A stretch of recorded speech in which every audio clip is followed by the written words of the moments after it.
Kasus pemerasan, pengancaman, dan tindak pencucian uang yang menjerat Nikita Mirzani sebagai tersangka hingga kini masih terus menjadi perbincangan publik. Ya, Nikita dan asistennya Mail Syaputra memang sudah ditetapkan sebagai tersangka dan ditahan. Namun di sisi lain, ada pula pihak-pihak yang masih mempertanyakan apa sebenarnya alasan Dr. Reza Gladys memberikan uang 4 miliar rupiah kepada Nikita. Spekulasi pun kemudian berkembang bahwa hal itu diduga merupakan langkah tutup mulut. Lantas, seperti apa tanggapan kuasa hukum Reza Gladys terkait hal tersebut? Benarkah produk kecantikan yang dijual belikan overclaim atau bahkan mengandung bahan berbahaya? Sebenarnya nggak gampang mengeluarkan yang 4 miliar itu ya.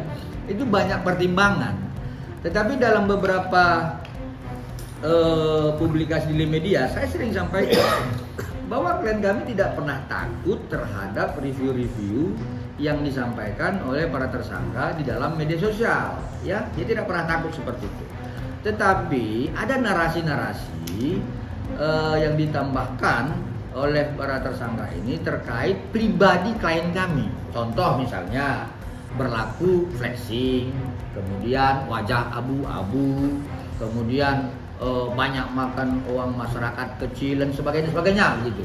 Nah ini kan sebenarnya itu merusak mental keluarga klien kami. Contoh dia punya anak nih, ya.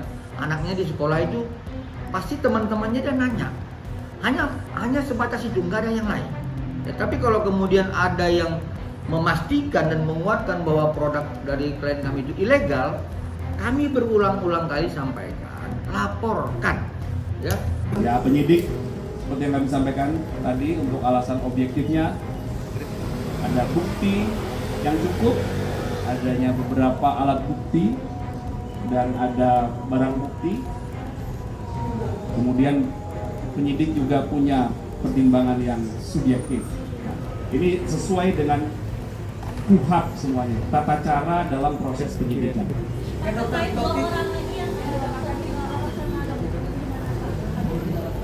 Nanti kami pastikan ya, kami pastikan kepada penyidik karena proses penyidikan ini tidak boleh berandai-andai. Jadi dalam proses penahanan ini penyidik terus melakukan pendalaman, pengumpulan fakta-fakta lagi, pelengkapan berkas perkara. Ya, jadi kami sebagai humas tidak dapat berandai-andai. Kami mohon waktu, penyidik masih terus melakukan pendalaman. Ya.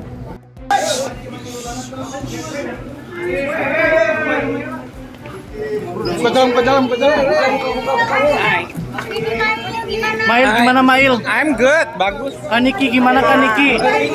Ramenya oi. Kaniki udah pakai baju oranye gimana Kaniki? Hah? Pakai baju oranye gimana, Kak? Gimana Kak? Ya gimana? Maunya gimana? Sans. Mungkin perasaannya gimana sih Kaniki? Tidak ada, biar cepat selesai masalahnya. Gimana? Awas gak bisa jalan, gak bisa jalan. Ya. Maaf ya. Awas. Awas, hei. Kak Niki akhirnya pakai baju oranye gimana, Kak? Sesuai kemauan.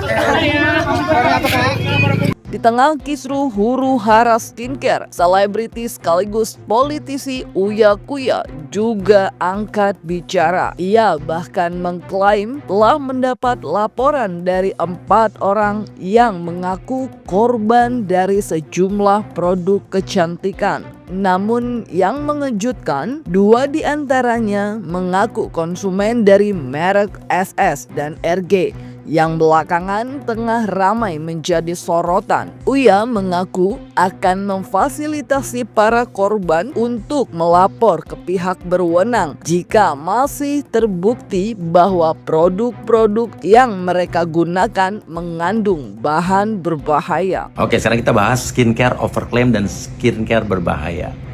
Mari kita laporkan. Kalau Anda korbannya, saya sudah bilang dari minggu lalu, laporkan. Sementara ini sudah ada 4 orang yang melapor ke saya. Satu adalah mengaku korban produk A. Ya, dia tinggal di Sumedang. Dia mengaku setiap menyetop atau berhenti memakai produknya, langsung mukanya merah-merah. Saya sudah tawarkan untuk lapor polisi, ya, dan juga lapor ke saya. Malah kalau perlu saya biayai ongkosnya ke Jakarta, bawa buktinya, produknya, dan dia bilang dia akan stop pemakaian produknya sehingga pas merah-merah dia akan datang ke saya dan itu bisa membuktikan. Ayo, saya masih tunggu. Dan ada lagi seseorang yang mengaku korban, katanya skincare-nya RG dan SS. Dia mengaku waktu memakai produk itu tahun lalu katanya hitam-hitam. Tapi sekarang sudah sembuh katanya. Saya masih menunggu. Ayo, kalau mau lapor, produknya masih disimpan kan? Bawa. Ada lagi mengaku produk RG dan SS juga, mengaku korbannya mukanya merah-merah tapi katanya udah sembuh juga. Ya, saya masih tunggu. Ayo lapor, bawa ke saya produknya. Kalau memang produk RG SS itu memang bermasalah, berbahaya, saya pasti sikat kok. Ya, bawa buktinya ke saya. Ada satu lagi produk yang mengaku punya informasi tentang sebuah produk inisialnya B di Sumatera. Dia bilang produknya tanpa BPOM tapi beredar bebas di e-commerce. Sudah dikasih linknya. Jadi yang untuk produk A tadi, ya, yang pertama dan produk yang keempat, dia sudah memberikan bukti link penjualnya siapa segala macam, dan saya sudah serahkan informasi ke BPOM. Saya masih tunggu lagi pelapor yang kedua dan ketiga tadi. Jadi jangan hanya berkomentar dalam media sosial, kemudian melakukan penyerangan martabat terhadap klien kami, tetapi tidak ada pembuktian terhadap itu. Jadi saya pikir terhadap apa yang disampaikan oleh banyak orang di media sosial terkait klien kami takut produk dia itu ilegal, itu tidak benar. Ya, saya ulangi, itu tidak benar. Kalaupun itu benar, silakan laporkan. Kami akan hadapi itu. Mendapat berbagai tudingan, Dr. Reza Gladys melalui media sosialnya kerap kali melakukan pembelaan bahwa produk yang ia perjualbelikan sesuai dengan regulasi. Namun hingga kini masih saja muncul sejumlah pihak yang bahkan mengaku-ngaku korban. Oleh karena itu, menurut Uya Kuya, akan lebih baik jika semua itu dibuktikan secara hukum. Jangan hanya berkoar-koar di media sosial terkait produk kecantikan yang dianggap overclaim atau mengandung bahan berbahaya. Dan saya masih mengundang Anda yang lain yang merasa korban, ayo jangan cuma teriak-teriak di medsos, ayo dong, ayo kenapa itu korban overclaim, korban berbahaya tidak ditindak, tidak dipenjara. Tidak bisa dipenjara kalau lo nggak lapor. Kan laporan tuh harus ada legal standingnya. Lapor. Nggak bisa lo nggak lapor cuma teriak-teriak di sosmed, keluar-keluar, polisi berjalan. Nggak ada. Semua harus lapor. Dan nggak bayar. Jangan lagi nanti pas suruh lapor, gue nggak ada duit, polisi bayar. Lo banyak alasan. Ayo lapor. Mari gue dukung, gue support. Nah, sekarang apa bedanya overclaim dengan skincare berbahaya? Itu dua hal yang berbeda tapi dua-duanya sama-sama bisa dilaporkan. Skincare yang overclaim atau produk apapun yang overclaim itu artinya menurut BPOM adalah produk yang mengiklan atau mempromosikannya berlebihan. Misalnya bisa memutihkan, ternyata tidak. Ini bisa mencerahkan, ternyata nggak cerah-cerah. Bisa menguruskan dalam waktu 2 minggu, tidak. Ayo laporin kalau ada yang merasa korban dirugikan, konsumen dirugikan, bisa laporkan Undang-Undang Perlindungan Konsumen. Tapi harus lapor untuk bisa ditindak. Ya, jangan cuma teriak-teriak di sosmed. Kalau Anda juga korban skincare berbahaya, ini macam-macam. Ada yang bermerkuri, ada yang korban skincare dia mengandung hidrokinon, tapi itu dijual bebas. Harusnya tidak boleh. Hidrokinon itu harus pakai resep dokter. Tidak boleh dijual bebas. Karena banyak nih ya produk-produk yang mengandung hidrokinon tapi dijual bebas. Itu kalau ada korbannya, bawa buktinya, laporkan. Kalau perlu memang mukanya pas masih rusak, laporkan, bawa buktinya. Gue support, gue dukung. Mari gue buka DM Instagram gue, bawa bukti. Tapi jangan cuman katanya doang. Korbannya langsung. Siapapun pasti gue sikat. Di dalam surat kuasa ya kepada kami disebutkan kami melakukan pendampingan, memberikan keterangan, menyatakan dan sebagainya. Nah itu kan dikuasakan kepada kami. Ya, kedudukan hukum kami itu dari segala hal untuk mempertahankan kedudukan hukum daripada klien kami itu sudah dituangkan dalam surat kuasa. Jadi ngapain lagi Dr. Reza untuk menyampaikan hal seperti itu? Ya saya pikir keterangan kami ini adalah merupakan keterangan klien kami berdasarkan dokumen-dokumen yang kami periksa, seperti itu. Pandangan berbeda juga hadir dari advokat Farhad Abbas terkait huru-hara skincare yang terjadi. Meskipun memang dugaan overclaim atau mengandung bahan berbahaya itu benar, namun bukan kapasitas Nikita untuk menjadi sosok yang berkuasa menentukan, apalagi sampai diduga meminta sejumlah uang dengan nominal fantastis, seperti halnya yang terungkap beberapa waktu lalu dalam rekaman percakapan yang diduga terjadi antara Mail dan Dr. Reza Gladys. Asisten Nikita itu seolah menggambarkan bahwa produk yang direview jelek oleh bosnya akan sangat berdampak buruk. Ia bahkan menyebut nominal 5 miliar jika memang Dr. Reza ingin berdamai. Bukannya apa ya, kita itu pengen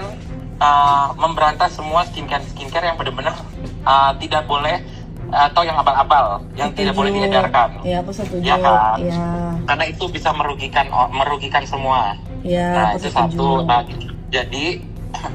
jadi gimana kalau misalnya ini kayak Nikita kemarin, kasus yang lain-lain itu udah pada terungkap, udah pada jadi tersangka loh. Gitu. Jadi Dr. Reza maunya gimana?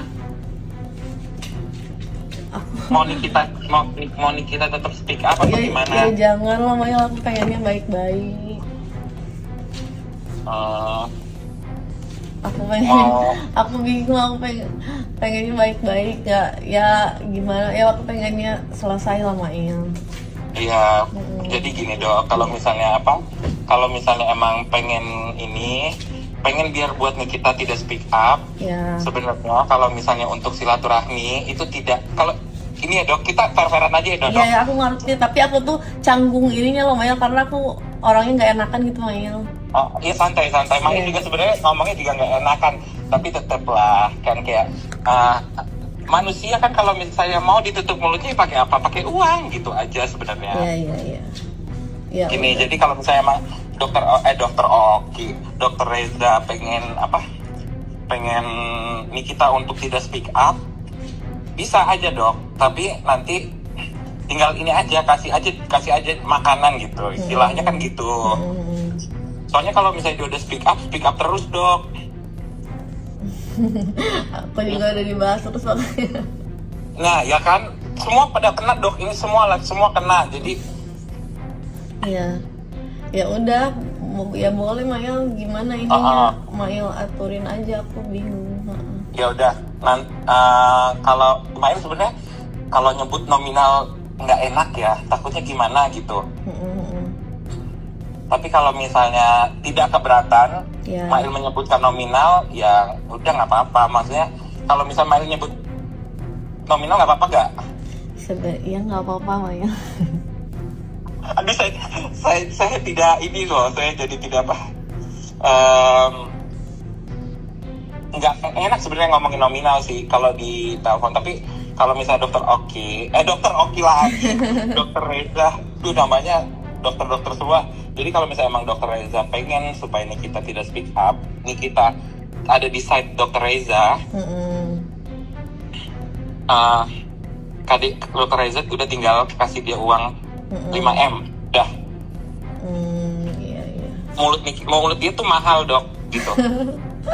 Tapi kan Niki bisa maksudnya aku pengen baikan, kan aku udah dulu nggak pernah berantem sama Mail, sumpah aku sama siapa nggak pernah berantem, nggak pernah ribut, maksudnya aku kaget kenapa kayak gitu, aku malah nggak tahu menang apa-apa gitu, Mail. Jadi Iya santai. Iya, jadi nominal yang tadi aku sebutin itu sih sebenarnya kalau misalnya soalnya mulut dia mahal. agak doer kan. Jadi pokoknya apa yang diomongin Nikita pasti netizen itu percaya. Iya, Gitu. Jadi kalau misalnya untuk nego nanti kayaknya jangan dulu nego deh. Soalnya nggak sebanding juga dong sama reputasi dokter rusak itu gimana nanti kalau misalnya dia speak up hancur lebur. Contohnya tuh kayak siapa, Dokter Richard tuh, si Suneo udah hancur lebur. Iya. Itu sampai dikeleket-keleket Dok, itunya stikernya. Kan cabang aduh, udah gitu aja sih Dok. Coba nanti dokter tolong pikirkan kalau misalnya emang bisa hari ini ketemu saya, kasih uangnya cash gitu. Kalau bisa hari ini. Coba pikirin aja dulu ya Dok. Iya. Ya udah, nanti kabar baiknya gimana coba kalau misalnya aku bilang ke Nikita juga kayaknya ini sekarang lah aku susah lagi telepon dia, lagi susah. Jadi aku harus nemuin gitu. Iya, cuman karena sini kita mau speak up hari ini juga. terkait Tapi makanya apa? ini kalau misalnya dokter bisa ngasih hari ini, aku bisa tahan sini kita. Aku bilang, Ya aku kan mau discuss dulu deh sama suami Oke. aku. Nah, kira-kira menurut Perkara ini terlepas daripada skincare-nya punya persoalan. Kalau memang ada persoalan, saya lebih memilih menghajar skincare daripada mendapat uang 4 miliar.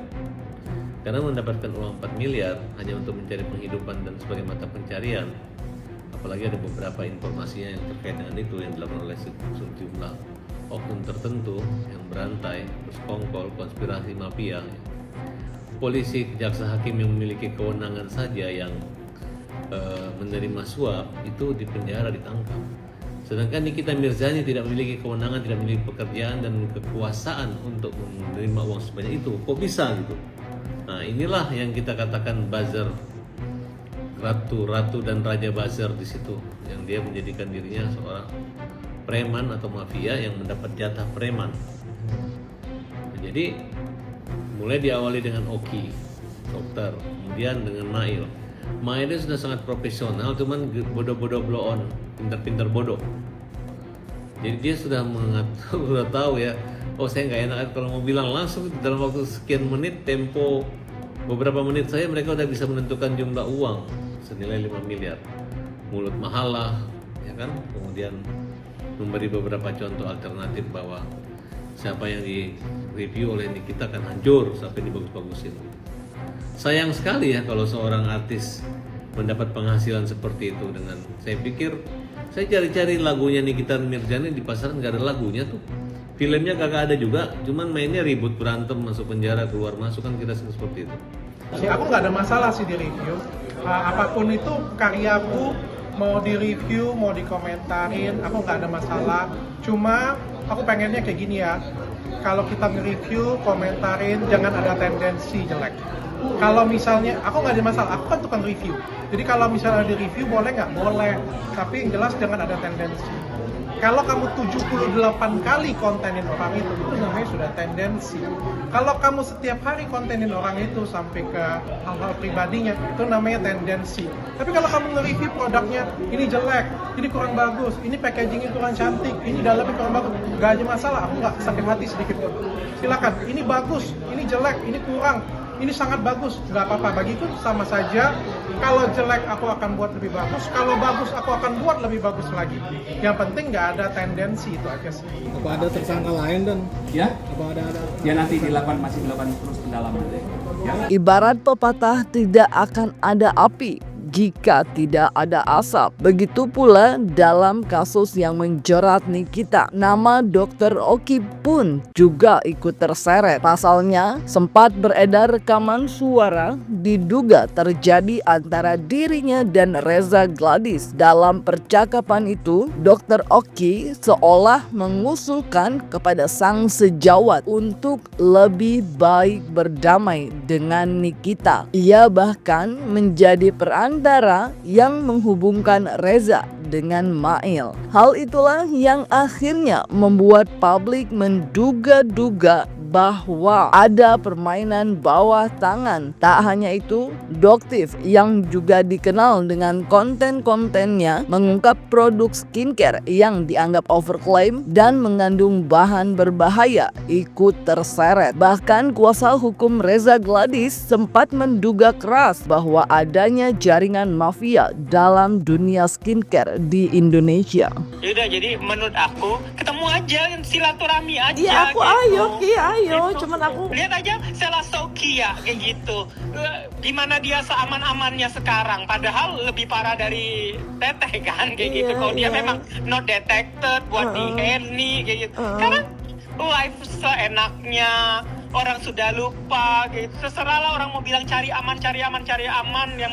Yang penting memang aman jualannya, Teteh bisa jualan lagi kayak gitu. Itu. Teteh nggak lihat Richard bagaimana sekarang ngedeketin akunya, gimana buat konten bareng. Teteh lihat nggak IG story aku sama Richard buat dia konten bareng, nge-reviewnya bareng sama aku sekarang. Kayak gitu. tapi Dia Sekarang Nikita ada nggak? Teteh ngelihat aja sekalipun nyenggol Richard lagi? Enggak kan? Nggak ada. Udah berdamai. Makanya Udah berdamaikan. aku bingung Ki, makanya aku minta ke kamu tuh kayak kan aku nggak tahu tuh, aku malah kan Mau baru langkah apa kan? Itu yang ku bilang Teh.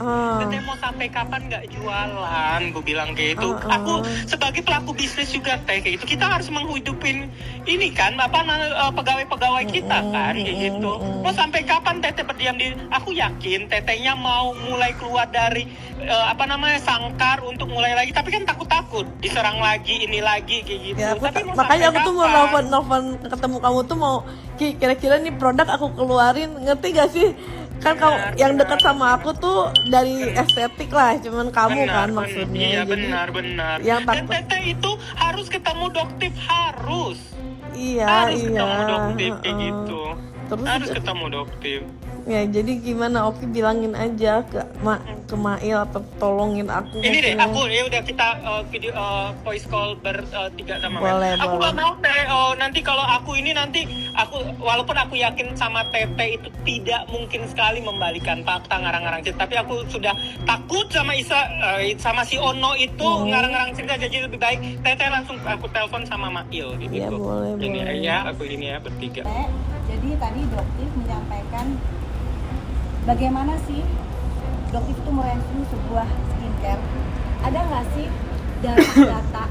Jadi Doktif menyampaikan bagaimana mereviewnya, cara mereviewnya, dan data lab yang Doktif sampaikan pun semua bisa dibuktikan dengan lengkap, itu aja. Tadi bawa barang bukti juga ya, Dok? Iya, semuanya ada. Semua dokumen-dokumennya semuanya lengkap ya. Jadi yang Doktif sampaikan itu semua berdasarkan data. Itu aja. Kalau Kak Niki sendiri tadi menyampaikan apa mungkin Kak? Tadi ya kalau ditanya dijawab ya, nyampein seputaran ini aja yang lagi viral-viral. Kalau dari Dokter Oki? Kalau saya ditanyakan sebagai dokter, ditanyakan tentang isu-isu tentang produk-produk skincare yang diperiksa-periksa itu, apakah mengetahui tentang produk-produk berbahaya, apakah benar berbahaya. Lalu juga ditanya Nikita Mirzani hubungan dengan saya apa, saya bilang sebagai brand ambassador-nya sama. Bravo Polri, akhirnya Nikita Mirzani ditahan setelah ditetapkan menjadi tersangka dan terlihat menggunakan baju orange. Ya, Satyam Eva Jayati kebenaran pasti menemukan jalannya. Walaupun dulu laporan gue pernah di SP3, ya kan. Tapi akhirnya ucapan dia bisa dipatahkan bahwasannya ada kok polisi yang berani nangkap dia. Ada kok polisi yang berani mentersangkakan dia. Ternyata uang dia juga tidak cukup untuk membeli yang katanya kalau hukum itu dibeli begitu. Nah, akhirnya air mata gue terbalaskan. Setelah dia nyebarin nomor gue, dia hina-hina gue, dia posting-posting foto anak gue yang kecil, si Sultan. Ya, gue sih bilangnya puji Tuhan begitu. Terima kasih ya. Ini berkah Ramadan, selamat berpuasa buat kalian semua. Besok subuh. Sekarang silakan menghujat. Sebelumnya kan sudah saya sampaikan, kami menduga kuat ini sepertinya ada sindikat ya yang tersistematis dan masif dengan istilah melakukan penyelamatan kesan masyarakat dan memakai bahasa overclaim. Ya, jadi kalau kaitannya dengan pemerasan, ya dugaan kami ini adalah sindikat. Ya, menyelamatkan bahasanya adalah menyelamatkan kesehatan masyarakat, tetapi tujuannya dugaannya 368. Seperti itu dia. Jadi kalau perantara ini tahu niat jahatnya, dia memang tetap sebagai perantara. Tetap hukuman terberatnya itu adalah pelaku utama. Pelaku utama ini kemudian yang dipersangkakan sebagai pasal-pasal pokok begitu. Nah, kalau pelaku penyerta itu namanya turut serta. Biasanya ancaman hukumannya sepertiga dari pelaku utama. Atau dia kemudian dianggap sebagai turut serta melakukan pasal 55 KUHP. Seperti itu. Jadi turut serta melakukan ini kemudian ancamannya lebih ringan karena turut serta aja. Jadi bukan otak pelaku. Begitu. Dalam hukum pidana itu ada otak pelaku, ada pelaku, ada yang turut serta melakukan begitu. Otak pelaku kadang-kadang nggak melakukan tindak pidana, tapi dia menjadi sutradara kejahatan kan. Tapi pelakunya adalah orang lapangan. Nah, ada yang turut serta, yang berikutnya turut serta yang kemudian terbawa oleh keadaan.